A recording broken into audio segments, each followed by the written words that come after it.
So Dominic Reyes versus Carlos Ulberg is this Saturday. Um, I've had a lot happen this week, uh, so I haven't really looked into this card much, and literally I do not know half of the names on this card. Same as basically every other card this year. But we're starting it off with Loma Luke Boomy versus Alexa Sonara. This one, I actually think Loma Luke Boomy does have a lot of talent. I think she does have a lot of potential. She's won the last.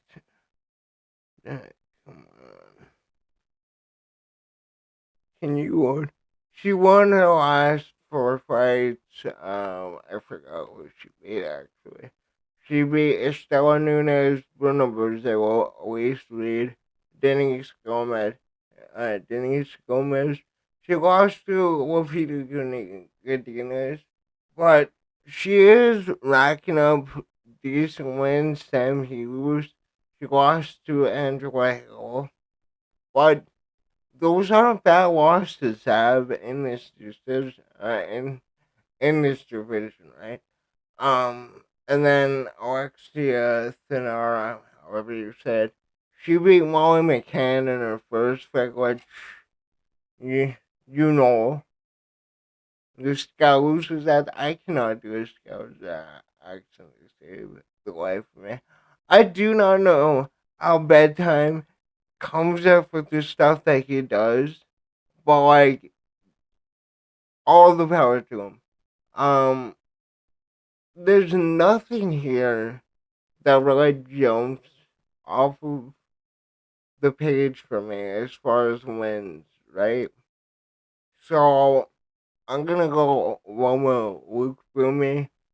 She's got good grappling, decent striking, and I can see her actually making something in the strawweight division.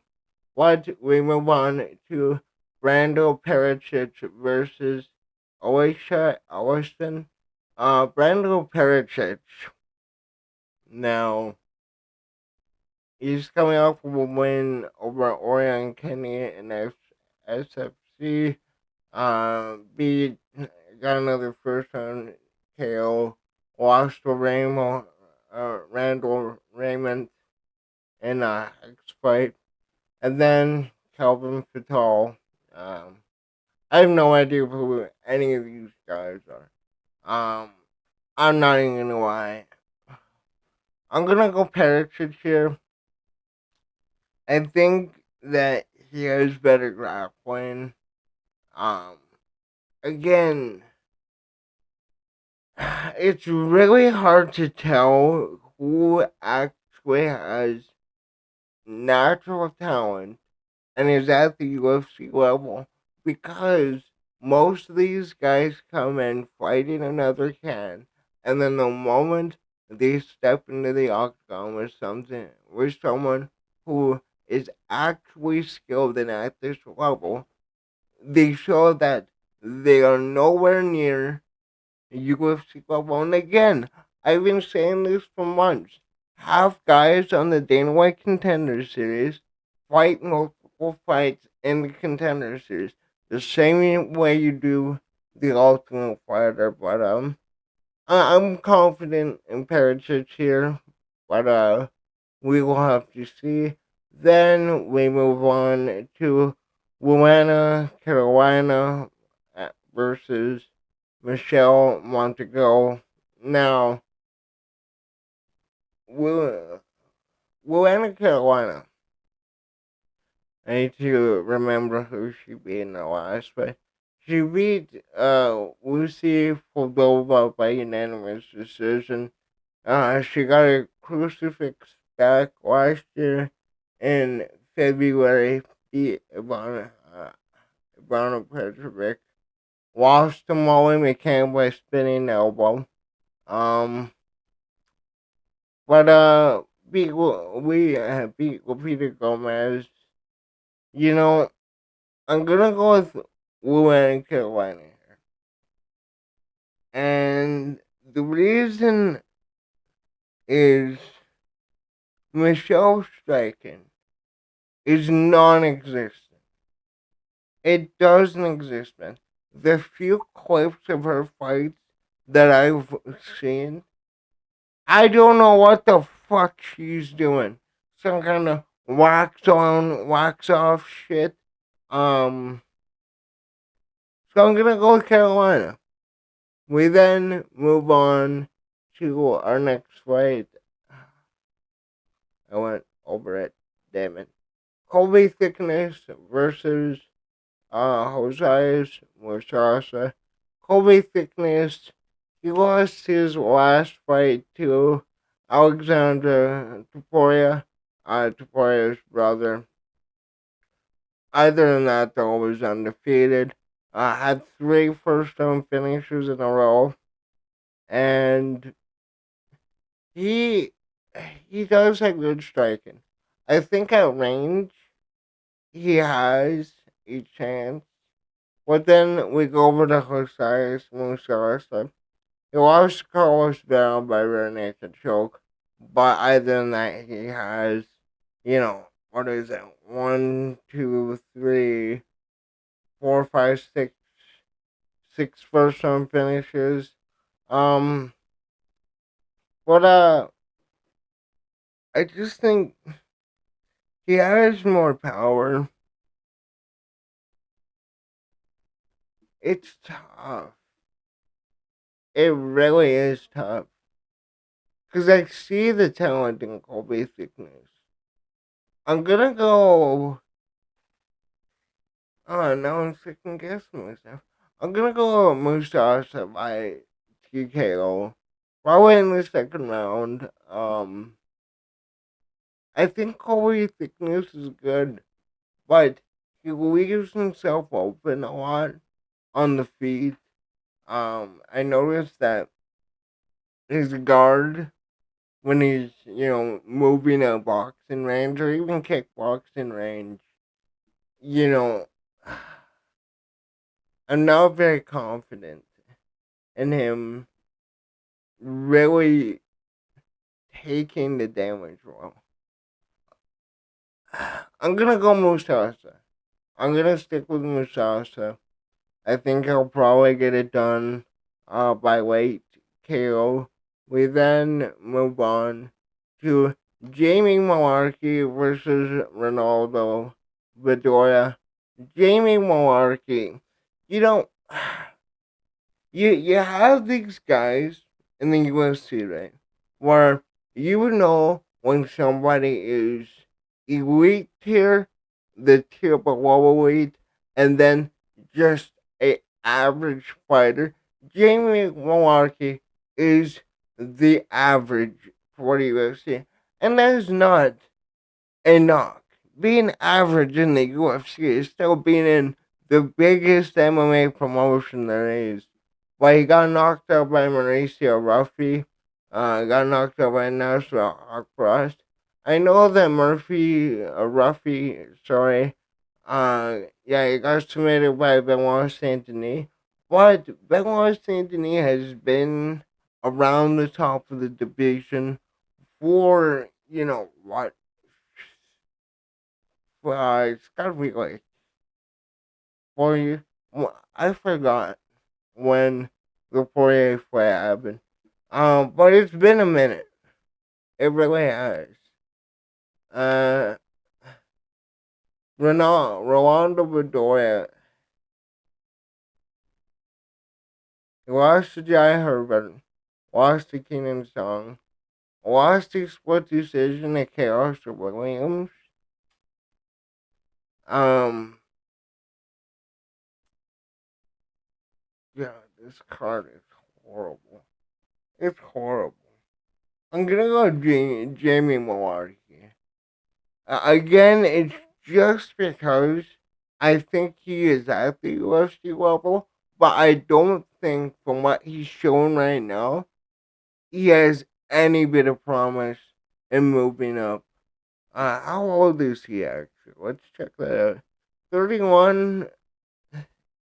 He has a bit of time, but you know, in in these wider divisions, you establish yourself really in your mid to late 20s, and it really shows where you really stand. And then typically, when you reach that middle period of your career, and then I'd say, depending on your division, when you turn 34, 37 ish in the heavier divisions, you slow down like everybody, right?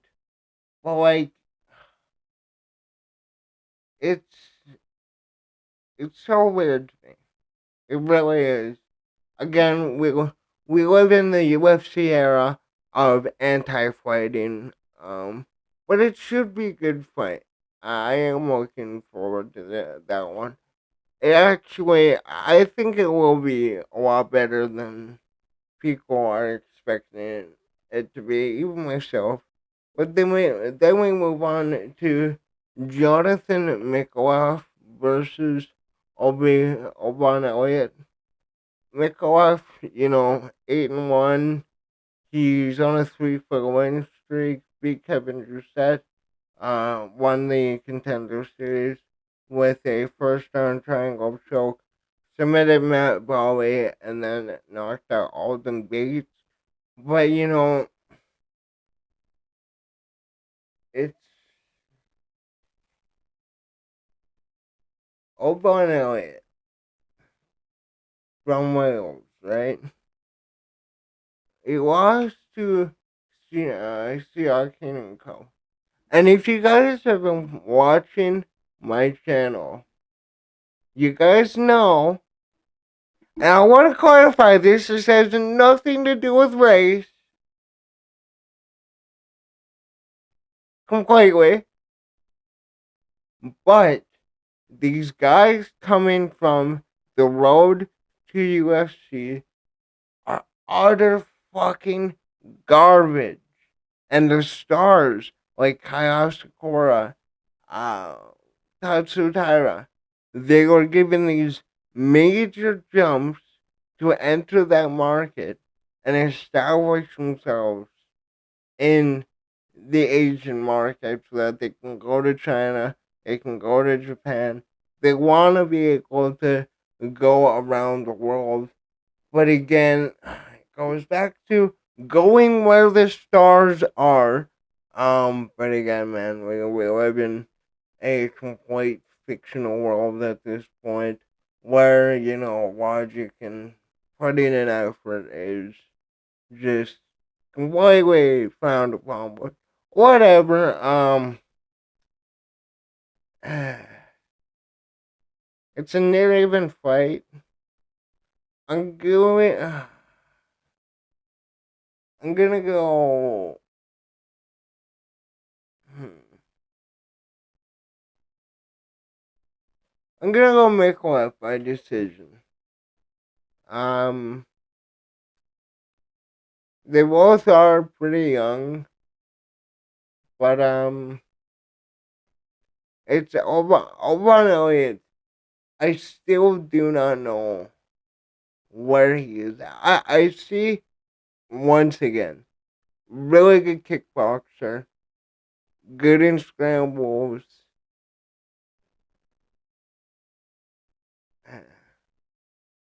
I'm gonna go make life. I'm gonna go make life. I'm not confident, but yeah. Then this is how you know this card is awful. Andre Petrovsky versus Cam Rouston. Now, Andre Petrovsky lost to Edmund Shabazian, who, you know, is was really hyped at the start. I think he's really coming into form lately. I think what is he on a 2 3 for 1 streak, something like that. Maybe even 4. I don't know. But he beat Rodolfo Vieira by unanimous decision at a grappling match here. Beat Dylan Bledka, Josh Fremd, Gerald Marchand 2023. What? lost to Michelle Pereira, and other than that, nothing really stands out. He submitted Brian Battle on the Ultimate Fighter, season 29. But, Petrosky, he's not, I'm just gonna quote Bad Time. He's not that bad, but he's not good either. That's the hard part, right? I'm gonna go. I'll go with the favorite here. I'm gonna go with Petrosky, but again, it only shows you the what this card is really made out of. But Navarro Sterling versus Rodolfo Lovato. This to me is a very interesting fight. Navarro Sterling has a lot of hype behind him, coming from City Kickboxing 27, and he is, won all of his fights, lost a kickboxing fight, won a Muay Thai fight, blood decision first round, TKO first round knockout for third round TKO, second round TKO, and then fought Tuco Tokos. Tuco Tokos, he's tricky. He really is. Um, and then he beat Ivan Usman, who I think, yeah, we're gonna get to him in a second here. I think Navarro Sterling should win this, and as long as he can keep the range, I think he can win this. And I definitely think that he can be a star, at least a star in the heavyweight division, right? Yeah, but we will see. I'm still waiting. I think this is a very winnable fight for him, but it will really tell you, depending on how he beats Bellato, if he does beat him, what we really do have with Sterling as it relates to MMA. As a kickboxer, this guy is phenomenal. I will not take anything away from him, but we will see. Then we got Tom Nolan versus Charlie Campbell. Okay, I'm actually excited for this fight. Tom Nolan, he he's on a 3 win streak after losing to Nicholas Mata in his first official UFC fight.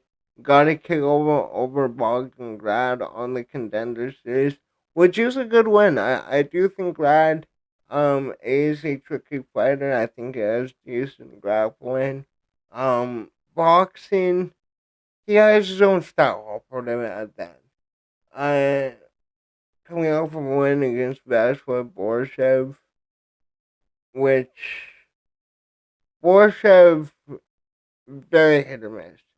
Charlie Campbell, on the other hand, beat Trevor Peak, won a grappling match, knocked out Alex Reyes, knocked out Josh Strecker, and got knocked out by Chris Duncan on the Contender Series.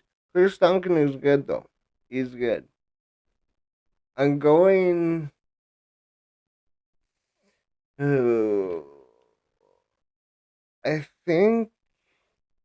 What did I write? Um,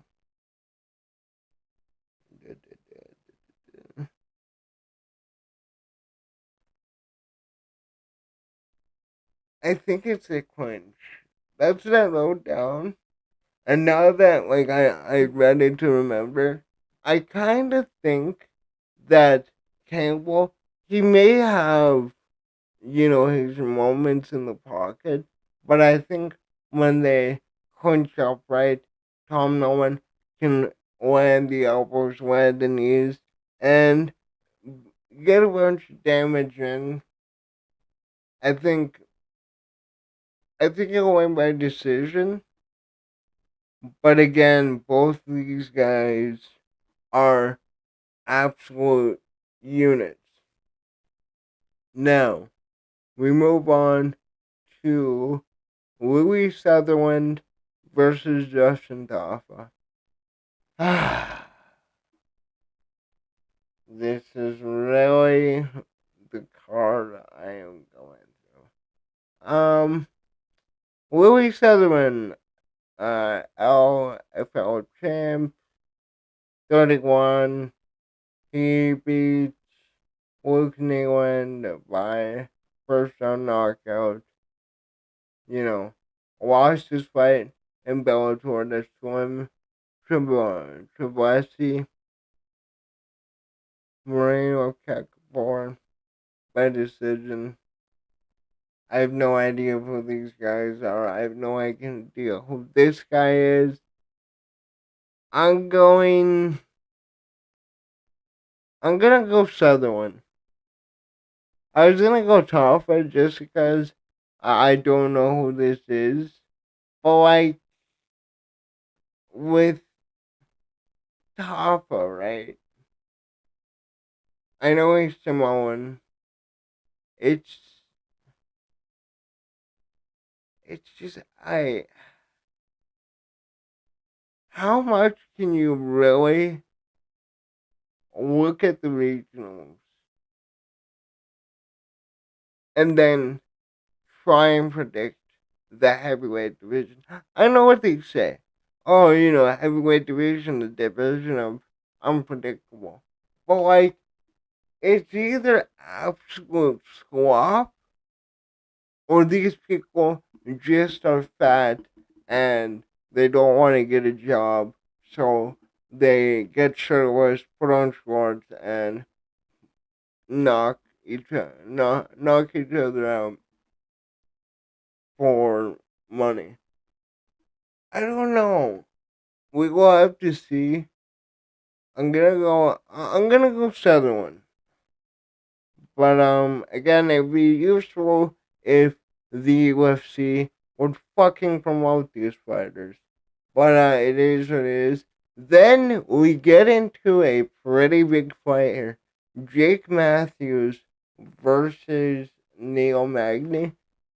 Jake Matthews has been around forever, it seems. 2014, right? Where he debuted against Deshaun Jackson. Submitted him, got another submission. Got submitted by James Vick, and then 1-2 here, lost to Kevin Lee. Lost his split decision. Beat Li Jingliang. He's racked up a lot of good wins in his career. Lost to Sean Brady, lost to Matthew Selmsberger, but he beat Andre Fiallo.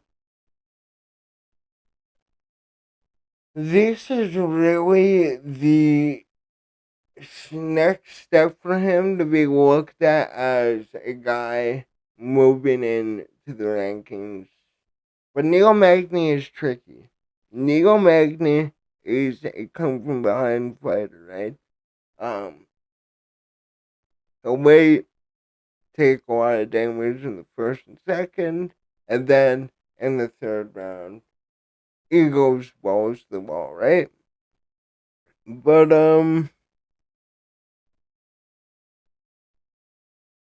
Magny, he he's 38. You gotta think Jake Matthews here, coming into his prime, can beat Neil Magny. I'm gonna go with Jake Matthews, but this is a very very tough test for Jake Matthews. I do want him to win though. I am fully on the Jake Matthews hype train, but I just if he can continue his improvement, I truly think that this guy can compete for the belt. 170, it is the perfect balance. You have the weight, you have the skill, and that is why I don't think anybody in this division will hold on to that belt for that long, which makes what GSP did that more impressive and Kamaru Usman. But we move on to Jack Jenkins versus Ramon Tavares. Jack Jenkins, uh, coming from Australia. I can't do an Australian accent. But he lost to Gabriel Santos, got submitted in that fight back at UFC 312. Knocked out Herbert Burns, verbal tackle against Shipping Mariscal. Um, he racked up wins against Jamal Elmers, Don Shanes. Nobody on the regional scenes that really sticks out. Uh, Ramon Tavares is a plus 240. It's a close fight. I think it's really going to come neck and neck. I'm going to go with Tavares by a decision, but it's going to be insanely close. We will see though. This is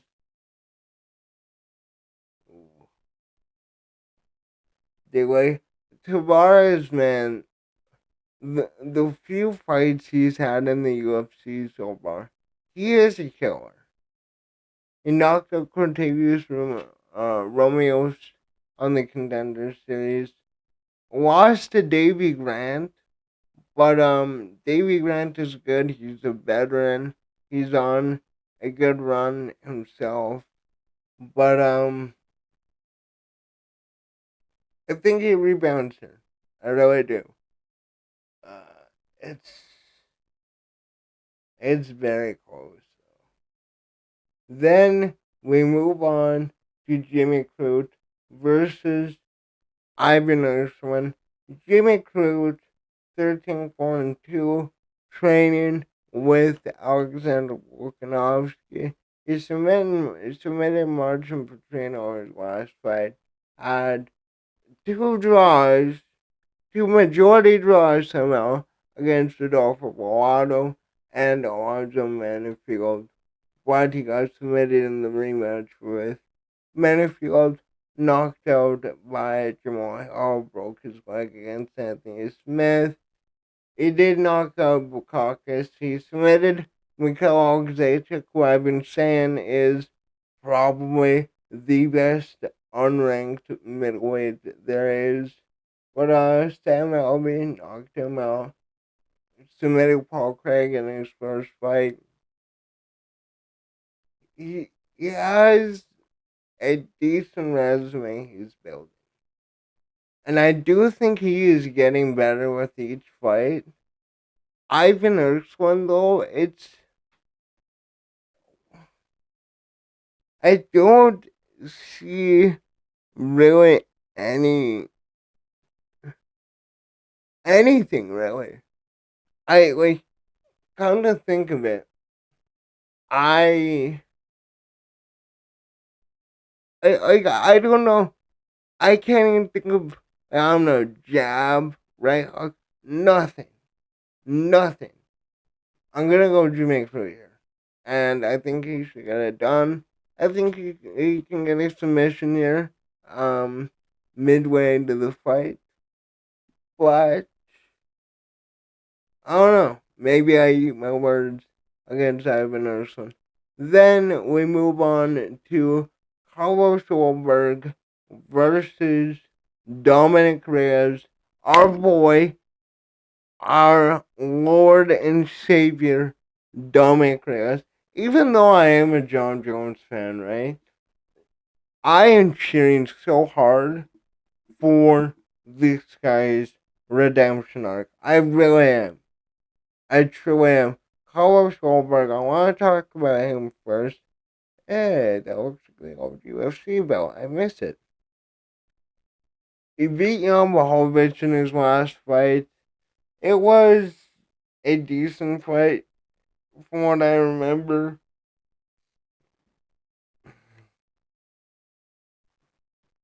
But I think Jan again coming off of a massive layoff since fighting Uncle I for the big title where it went to a draw. But he beat Volkan Oezdemir, knocked out Alonzo Menifield, submitted down Woon Jung, knocked out Igor Petelia, who Igor Petelia is really, really good. Um, but other than that, Wasi Kennedy, Nijo Kawani. He, you know, I am totally going into the hype here. 100%, I do not care. Dominic Reyes is winning this fight. Dominic Reyes is winning this fight. He is completing the redemption arc. In his last fight, beautiful counter left against Nikita Krylov.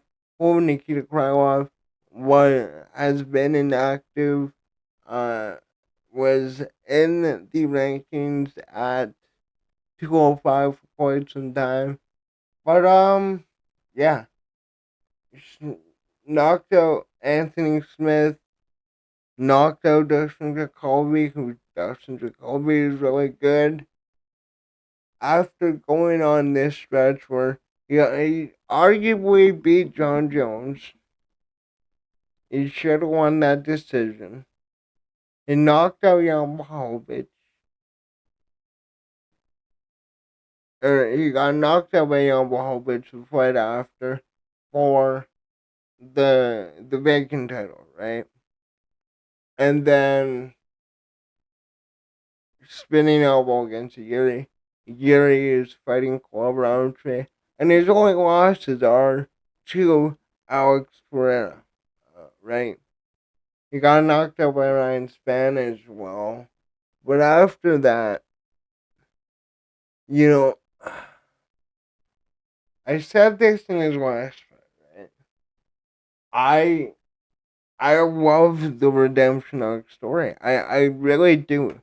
I really like beyond seeing a dominant fighter who has an undefeated record. I like these stories better.